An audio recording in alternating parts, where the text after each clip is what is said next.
more than just a place to stop and smell the roses.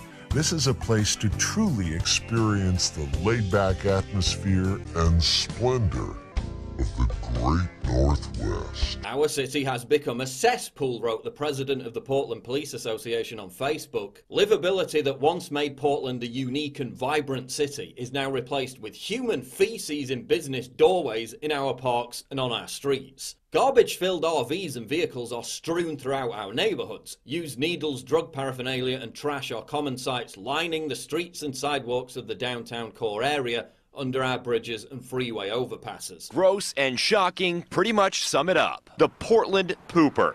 Now we're showing his face, his rather confused face, for the first time. I think it's very Portland, and I'm not surprised at all. You just really don't know what to expect around here. People, they like to do their own thing. They kind of walk to the beat of their own drum. Stop it. Get some help. But as an Antifa member in Portland, you don't just get to assault people for having a different opinion with near impunity. Because of Mayor Wheeler's complete castration of the police, you also get to direct and block traffic. Just go that way. Because I told you to. Really? Mm-hmm. Don't hurt me. Yeah, brother. Just go, yeah, you little white little fucker. We don't need your KKK in Portland, Oregon. Well, I can't. A huge crowd along the waterfront tonight. People in Portland protesting President Trump's firing of Attorney General Jeff Sessions. Apparently they're worried about how the acting Attorney General could affect the Robert Mueller Russia investigation. This protest here is just one of hundreds that have been taking place across the entire country, organized by the group Move On. People on Snapchat, for instance, sharing some of these videos from outside of the White House. Demonstrators are now demanding protection for the Mueller probe. And our Mike Benner's at the protest tonight here in Portland. Mike, what's happening there right now? Well, Laurel, it's actually wrapping up right now, but I can tell you since around 5 o'clock when this thing started, I'd say that the crowd has swelled to at least 1,000 people. We have heard from Senator Ron Wyden. The election results had barely come in, and Donald Trump railroaded his Attorney General into resigning, and I'm telling you, that shows how terrified he is about Bob Mueller's work. What? What the f? No one is above the law in America.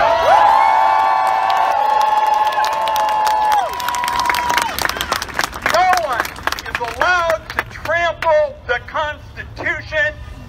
And as I look out over this incredible crowd, mobilized in just a couple of hours, I kind of get the sense you might agree with me. So, this is going to be a great evening, and I'll just close by way of saying, with your passion and your energy, I know the Constitution and the rule of law will still prevail in America.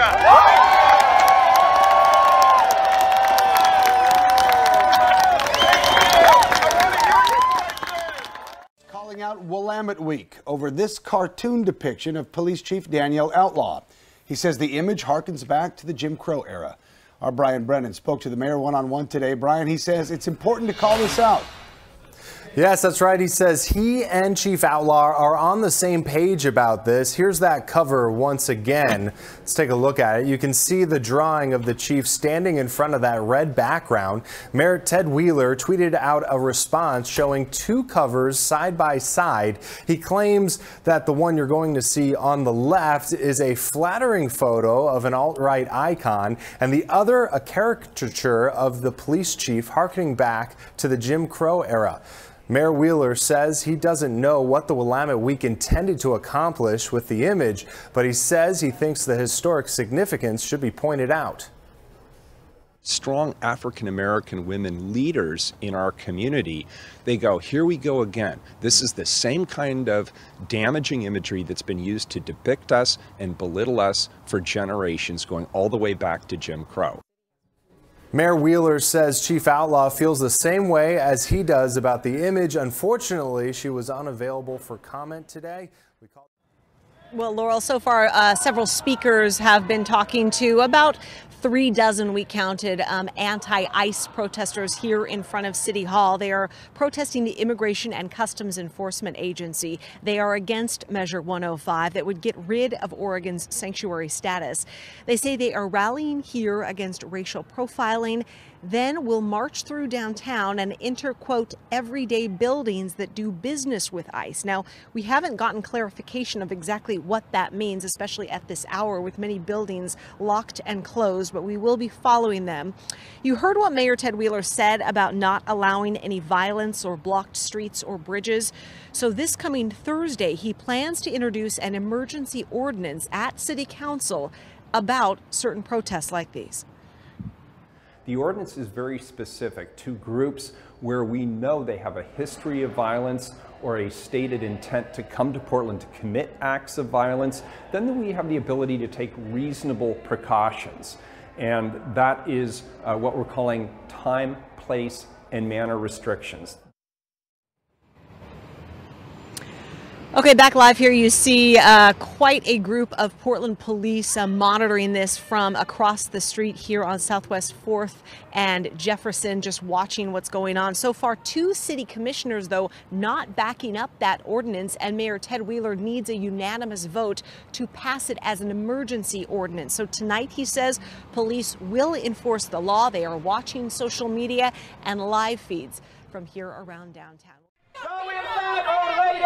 She said nobody. Who owns the party? What else? You don't care. Nobody marks police. We can. But hey, if these were your Tinder profile pics, you'd probably be frustrated too. It seems clear that if you wish to commit a crime in Portland and want to get away with it, just dress in black and say you're a leftist. With Mayor Ted Wheeler's blessing, the police will let you do whatever you want. As the president of the Portland Police Union, Daryl Turner, states, Portland has become one of the most politically violent cities in America. Lawlessness, aggression, and violence have replaced peaceful protests. You're a fucking traitor. And again, this is all the fault of Portland's soy boy mayor, Ted Wheeler, who has ordered police to stand down against Antifa terrorism time and time again. Despite Wheeler bending over backwards to accommodate Antifa, they still stormed a city council meeting demanding his resignation. Wheeler has also prevented the police from combating criminality amongst Portland's growing homeless population, preferring instead to lambast cops for profiling homeless people. We want to work in the communities, we want to help the communities,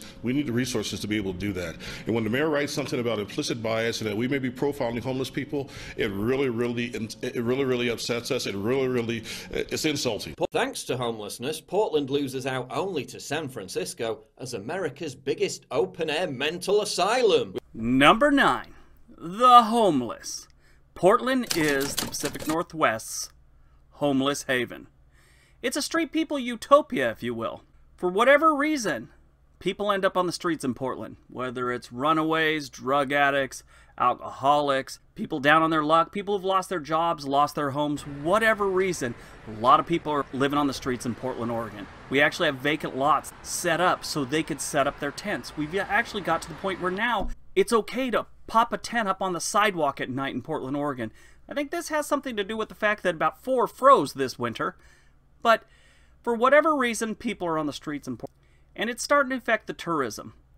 One of the homeless camps actually has a Yelp review. Someone gave it 5 stars. It was recently taken down to 4.5 stars after a 4 a.m. stabbing. And he's assaulting kids to get water. Their water bottles are empty. They're students at Portland Public Schools. This is a public building. And you're assaulting children. You're all losing your fucking jobs. You know that, right? You're getting a fucking lawsuit slapped on you. You're all fucking done. And you're standing here letting it happen, George Weatheroy.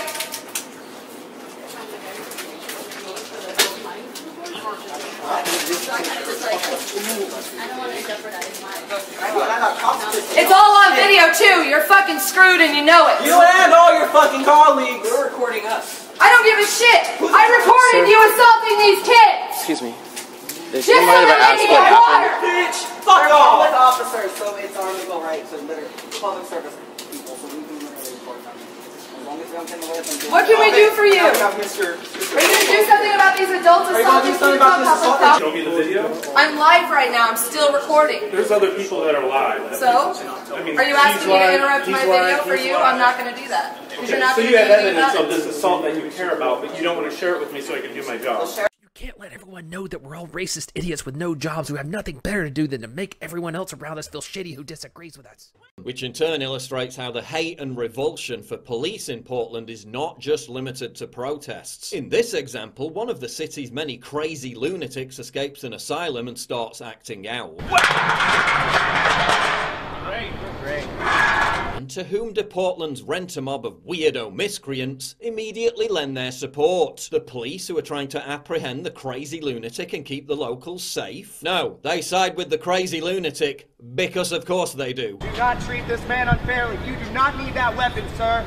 Sir, you do not need that weapon. It is a mental health crisis. Hey, we know who the fuck each and every one of you are. Don't you fucking touch that man. I don't care what you whisper. Hey. Your presence here is just don't. Yes, it is. No, especially you. Especially you. You and I had do not fucking touch me. Back up, please. You already got a fucking lawsuit on your ass. You need to back off away from them. I just had enough of fucking with protesters. No.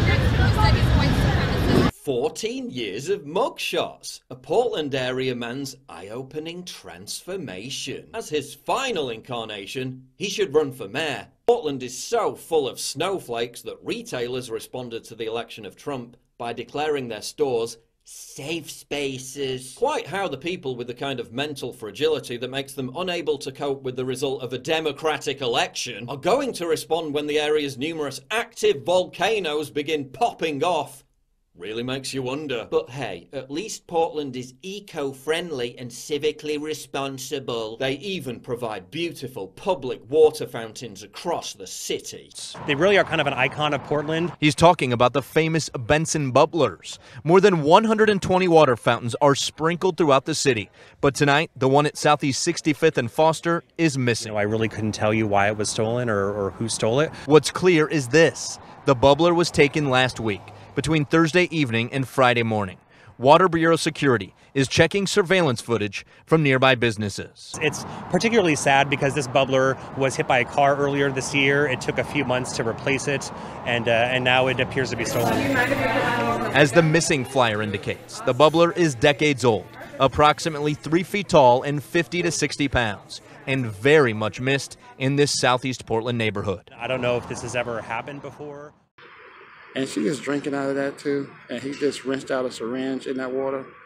Hell no. So Portland, beautiful natural surroundings, but when it comes to the crux, it's not the place that defines a city, it's the people.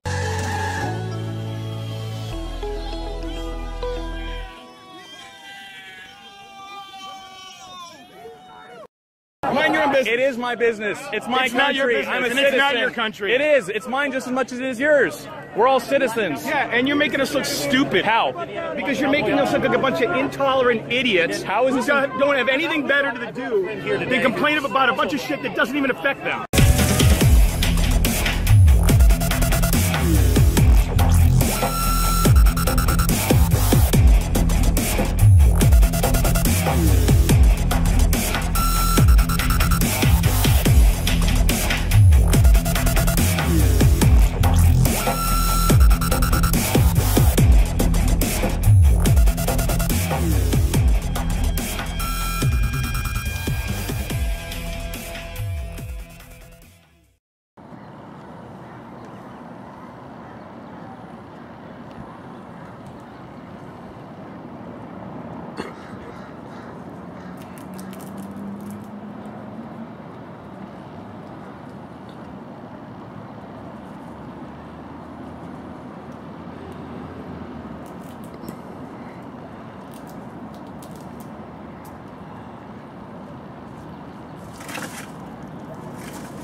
Oh, well.